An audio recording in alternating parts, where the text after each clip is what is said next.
Hey, what's up? Dawnna St. Louis here, and I am coming to you from Birmingham. It's absolutely lovely here in England.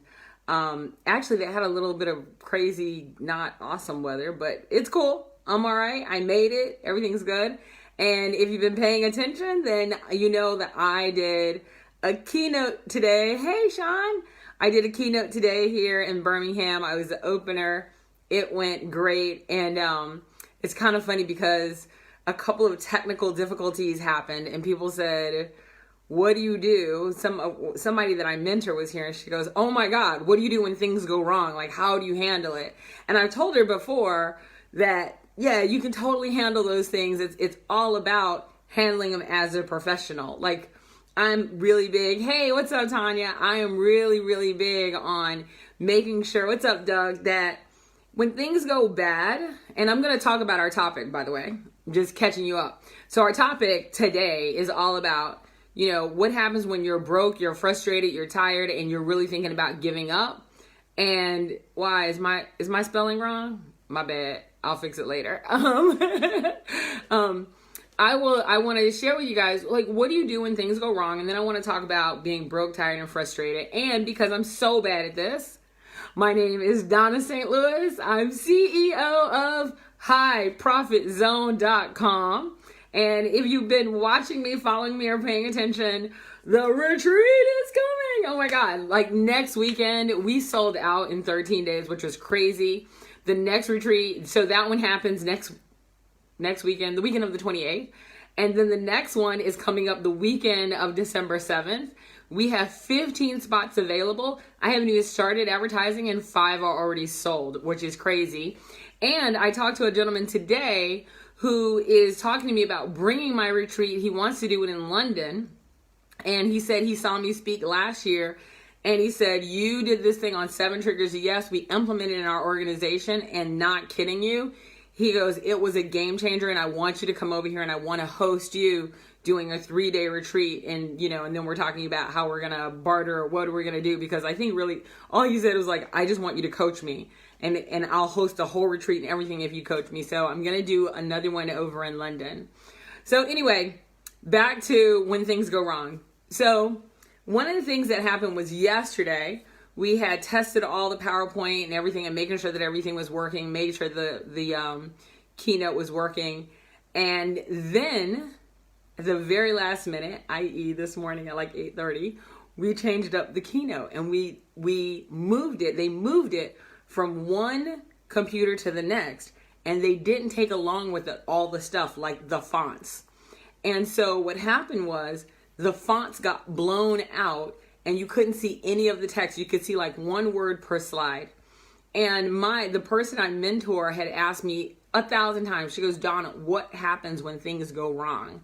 I said, the audience, you need to recognize that things are going to go wrong. You need to have a moment of recognition. So of course, when I saw the fonts blow out, I turned around and I'm like, clearly Microsoft doesn't want to play with me today. Fortunately, we don't need those slides to make this magic happen. And then I turned off the actual projector and I kept the presentation going.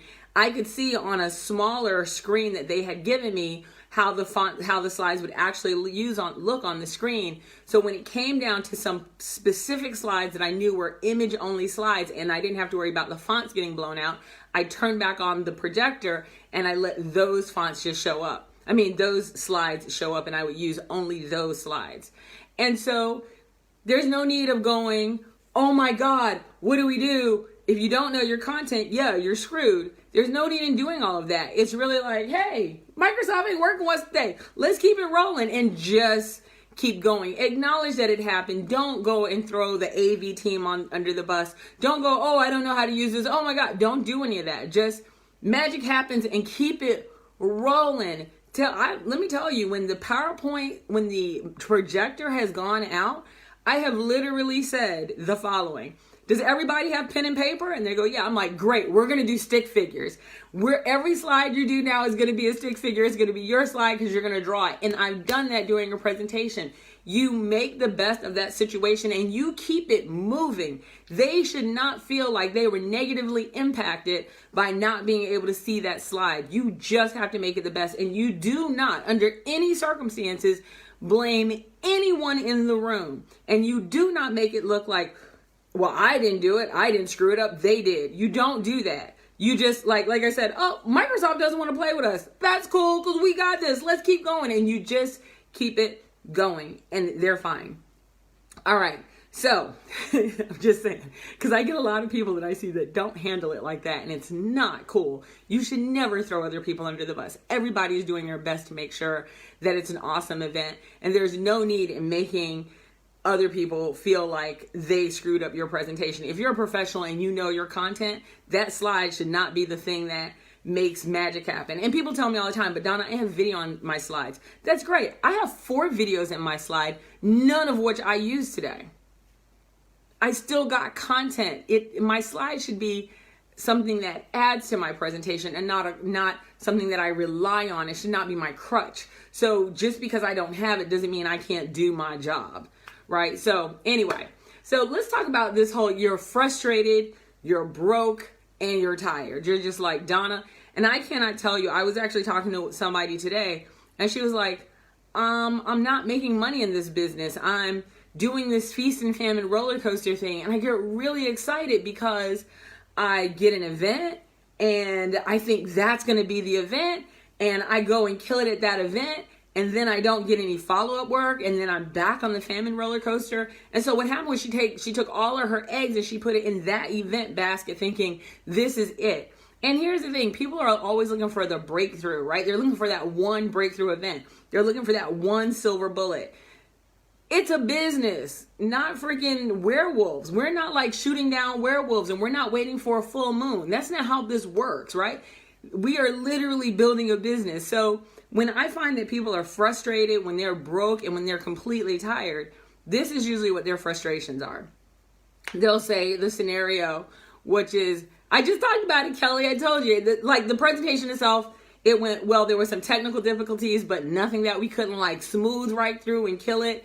And I used the craveable keynote formula. So I had 3 people that walked up and straight up was like, I want to work with you. And so 2 of those people have already sent me, they asked me to send them agreement. And this other gentleman, we're going to do retreats, London retreats now. So we do them in Orlando. So now we're going to go do them in London. So it went extremely well. I mean, when you walk away with a potential of, 60 to 80 to $200,000 worth of business, it's a pretty good retreat. Good event. All right. So broke, tired, frustrated. Let's start with the frustrated part. Most of the time people are frustrated because they're on that feast and famine roller coaster. And the reason they're on the feast and famine roller coaster is because they're constantly looking for the silver bullet, right? They're like, I'm looking for that one event that means that I don't have to make phone calls and do business development anywhere more. Like they're looking for that one thing. They're looking for that silver bullet. But at the end of the day, we are not tracking down werewolves and we're not waiting for a full moon. This is a business. So we really have to be a little bit more business savvy. And you have to recognize that at the end of the day, big, giant companies all over the world do business development. What's up, y'all? Clayton. They do business development all the time. They don't just stop doing business development. Like Apple still does business development. So if you really think that you're going to get to the point where you're never going to do business development, maybe you are not doing business development. You personally are not doing business development. However, business development is happening within your organization and it should be. And Kelly, I teach that formula at the retreat as well.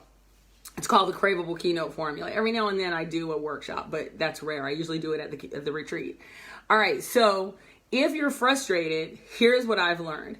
Three of my clients, when they all came to me, they came to me at the point of frustration. And the reason they were frustrated was because they said they were working. Sometimes they were getting these events. And although they love to speak or they love to deliver their expertise, however they delivered it, they did not love the work they were actually doing. So for example, I had someone who was a speaker, and specifically they were speaking in the area of sales, but they hated sales. But they were speaking, so they loved the platform, but they hated sales. I had someone else who was doing consulting, and she was doing project management consulting. And while she loved project management, while she loved consulting, she hated project management. She wanted to do leadership, right? And so, and I had another one who had no idea what they wanted to do. They know what they love doing, like they love the delivery part, but they hated the topic. This happens so many times. And I get these extremely talented, brilliant people that are ready to just like throw in the towel and quit, because what they're doing is they're doing an amazing job on delivery, right? But they're working well outside of their zone of genius. And I can't tell you how often that happens. And it does happen a lot. Like I talked about before, and you guys have heard me talk about Jeff Ram. Jeff Ram, absolutely brilliant, amazing delivery. Like he delivers like nobody's business. But back in the day, he was working well outside of his zone of genius. And because of that, his messages weren't coming across powerful or authentic. They were actually, and some of the content was even a little bit like, yeah, I've heard that before. It wasn't original thought leadership content.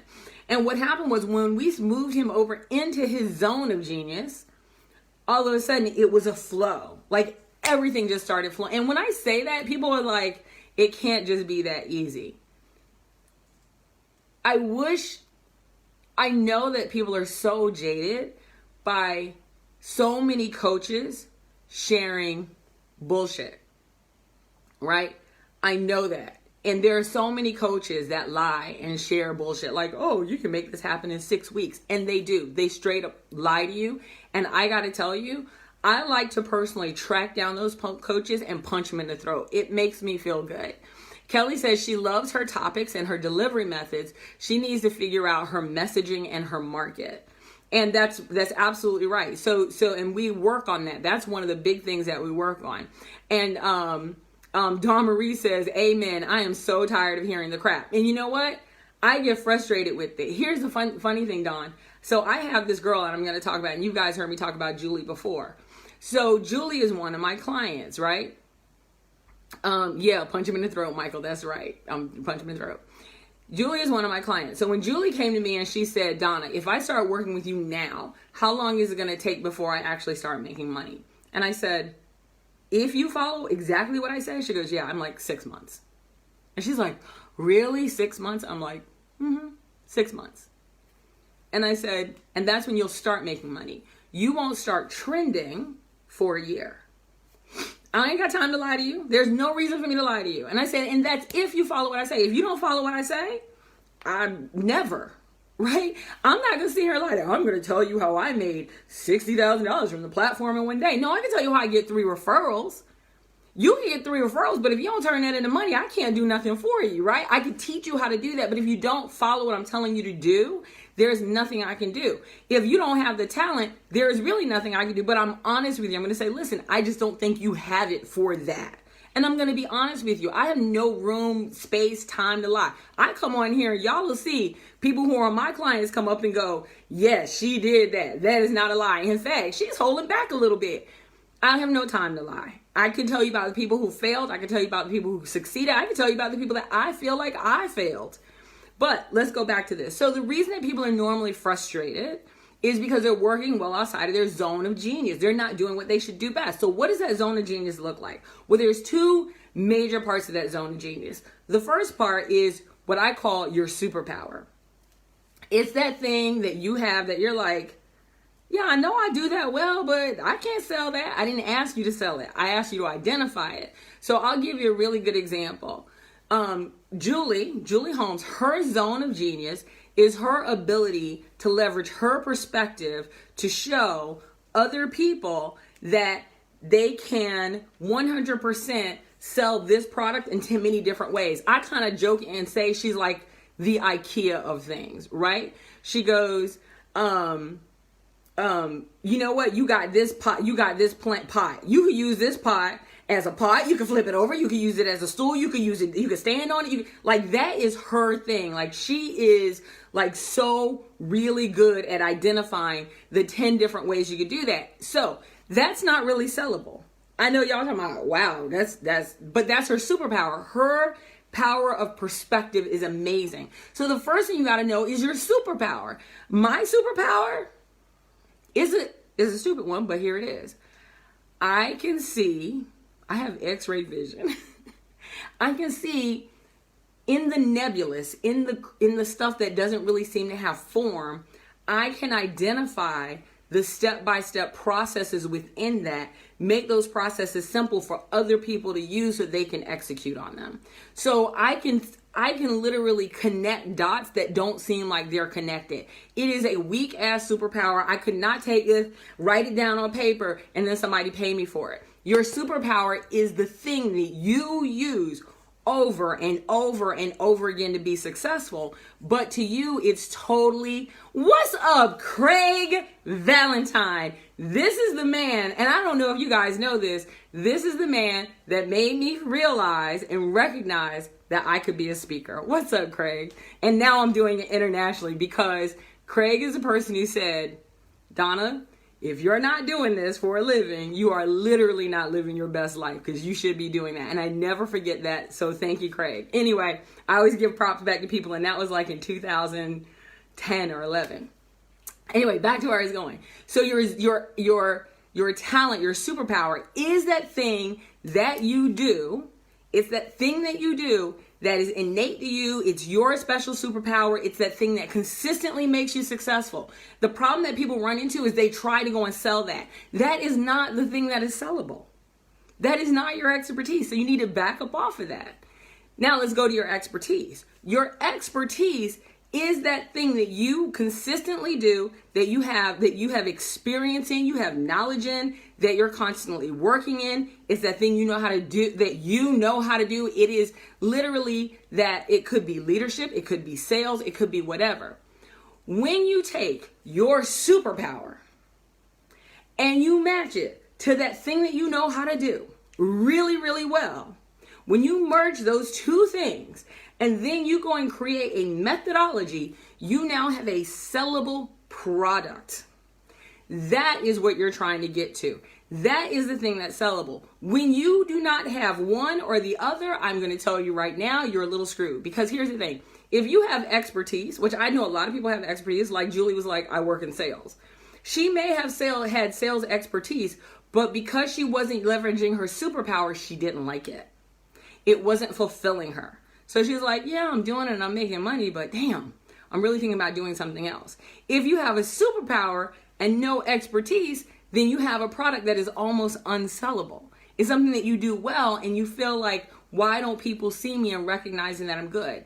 If you have a superpower and an expertise and you don't have a methodology, then you don't have a way of transferring that information to other people in a way that is special. You gotta have all three. That puts you in your zone of genius.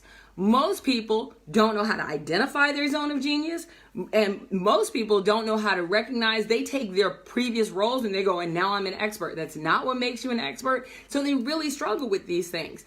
Here's the thing. When you step into your zone of genius and what you really, really do well, you get into what I like to call the flow. So what does the flow do? The flow is a freaking game changer. So I'm going to go back to Julie. Julie and I started working together, and I could show you text messages and email August 1st. And if you're in high profit zone, you have seen the video that Julie put up that I did not ask her to put up, that she said back like at the end of August, like 2 or 3 weeks ago, she said, Dawnna and I just started working together August 1st. We sat down at conference and she pointed out to me my zone of genius. She helped me identify my expertise. She helped me identify my superpower, and she helped me identify my methodology. And it was just the bones of her methodology.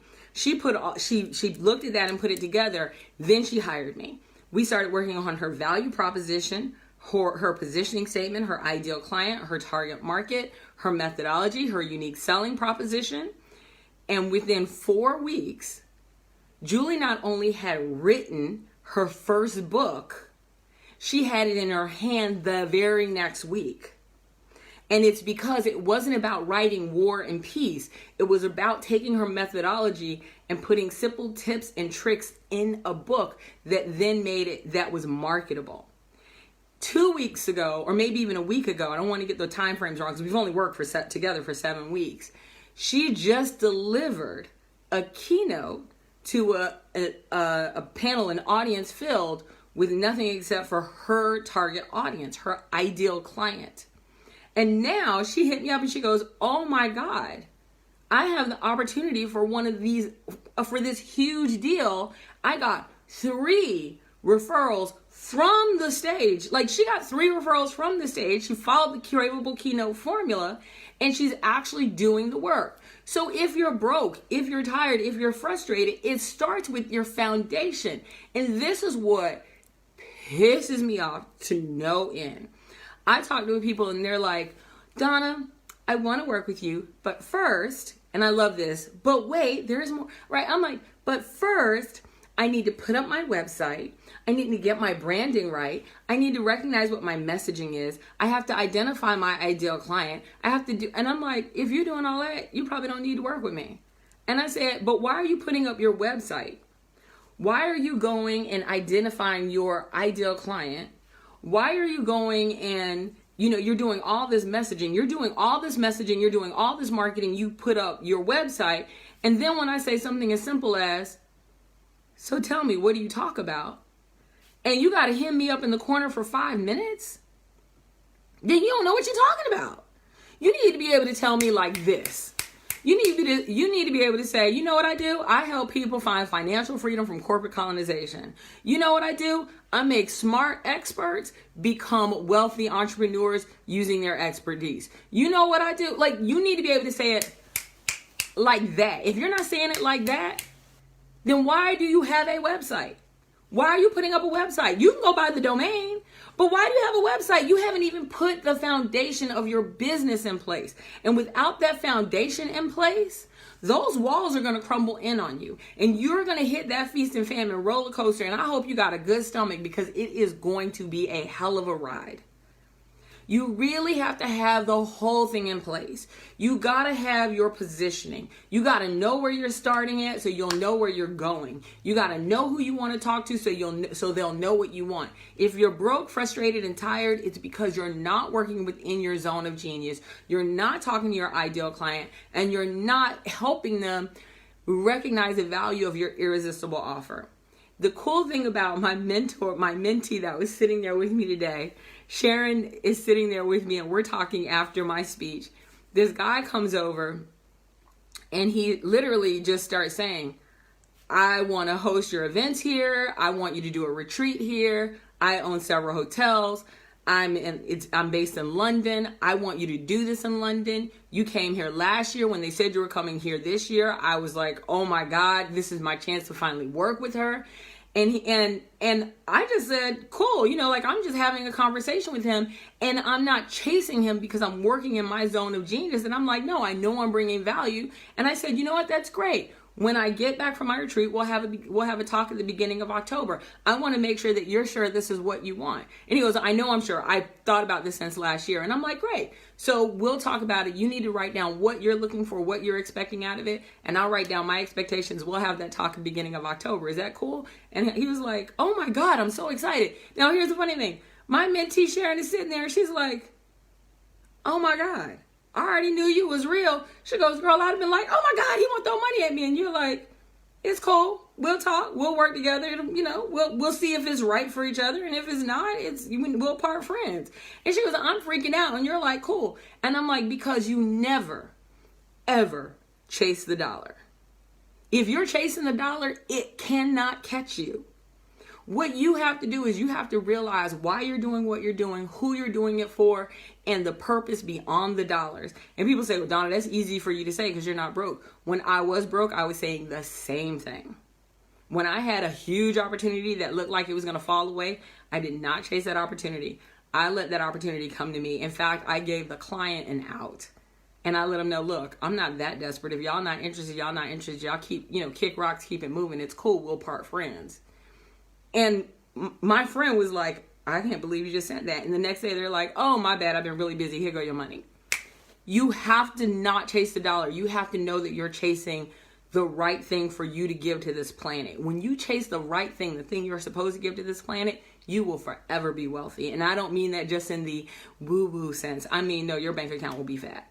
Anyway, stop being broke, tired, and frustrated. Seriously, if you're tired of that, listen, you ain't got to come to my retreat, because I'm going to tell you right now, I can't sleep with everybody in 3 days. I don't like everybody enough to sleep with them for 3 days. If you're not willing to do the work, it's not for you. If you're not willing to wait and invest, it's not for you. But I have one coming up. It's the weekend of December 7th. So I don't have the dates in front of me, but it's that Thursday is a travel day, Friday, Saturday, and Sunday. And then that Monday we check out by 10 a.m. So the doors open Thursday at 4. They close Friday at 10. If you are interested, if you want to know how to stop being on the feast and famine roller coaster, you want to nail your messaging, you want to nail all your stuff, send me a private message.